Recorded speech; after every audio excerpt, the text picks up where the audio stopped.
Political science is so comprehensive in nature. From monarchy to anarchy, from dictatorship to democracy, from struggles to victory. It tells us everything about the countries in the world. It revolves around nature, causes, consequences, and decisions. Decisions that become a part of a country's constitution. And what makes political science so interesting is that we live it. We experience it. It was about 70 years ago that India achieved independence from the British. This cherished independence came through a rigorous struggle by its people, people who fought and prevailed. India is now a democratic country, a country of different languages, religions, castes, and creed. It is a democracy that is governed by a constitution that protects, that guarantees some rights, rights that empower the people. So let us embark on a journey about the fine features of the Indian Constitution. What is it about? What is it based on? And what are its features? Do we have any rules in our society that govern our lives? Yes, we do. A country also has constitutive rules that make it what it is and differentiate it from other countries. In large countries where different communities of people live together, these rules are formulated through consensus, which means by agreement of people. And in most modern countries, this consensus is usually available in written form. And this written document in which we find such rules is called a constitution. Do you know why we need a constitution? How a constitution got written or who wrote it? That's what we will talk about in this session, along with the key features of the Indian Constitution. Yeah, let's get started. So, like I mentioned earlier, most of the modern countries in the world have a constitution, okay?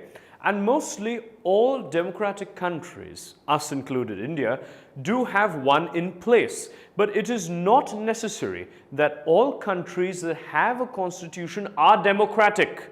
Remember that. Meaning they are still countries that do have a constitution, but the nature of the government may not be democratic. Why does a country need a constitution? See, the constitution serves several purposes. Firstly, it lays out certain ideals. These ideals are goals and principles in their most perfect form. They are bases of the functioning of a country that we as citizens aspire to live in. Simply put, the Constitution tells us what is the fundamental nature of our society. Okay? Now, we already know that the country is usually made up of different communities, yeah? Especially India, vast communities. Now, different communities means they have different ideals. While they may share certain beliefs, it is possible for them to agree on all issues? I don't think so. So this is where a constitution helps. It serves as a set of rules and principles that every citizen in a country can agree upon. It forms the basis of the way in which they want the country to be governed. This includes not only the type of government, no, but also an agreement on certain ideals that they all believe the country should uphold.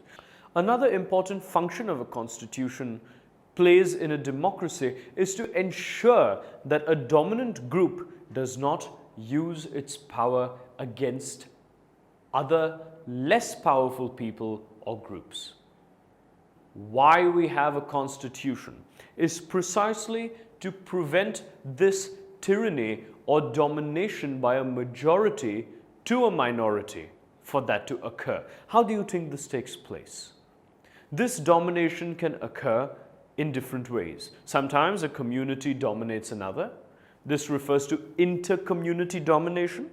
Or members of one community dominate others within the same community, and that refers to intra-community domination. Now, with laws and rules in place, such domination is forbidden. Let's get to know the third significant reason as to why we need a constitution. Well, we also need a constitution to save us from ourselves. No, I am not wrong. Trust me, I know what I'm saying. While this may sound strange to you, but what I meant by that is that we might at times feel strongly about an issue that might go against our larger interests. Simply put, sometimes we may decide to do something wrong that is not good for our own self. That is when the Constitution helps us safeguard against this. One thing is very clear, that the Constitution has a very important role in democratic societies. It lays down the ideals that define the kind of country we want to live in. The Constitution lays down the rules that prevent the political leaders from misusing their authority. It also ensures that the voice of the minority is not drowned in the domination of the majority. Then it also protects us against our own decisions that may have adverse effects on the principles that a country believes in. On this note, we have reached the end of the session, but there is a lot more to come in the next segment. So I'm going to see you there. Take care. Tutormate. For more amazing video lectures, download the free app on the Apple App Store or the Google Play Store.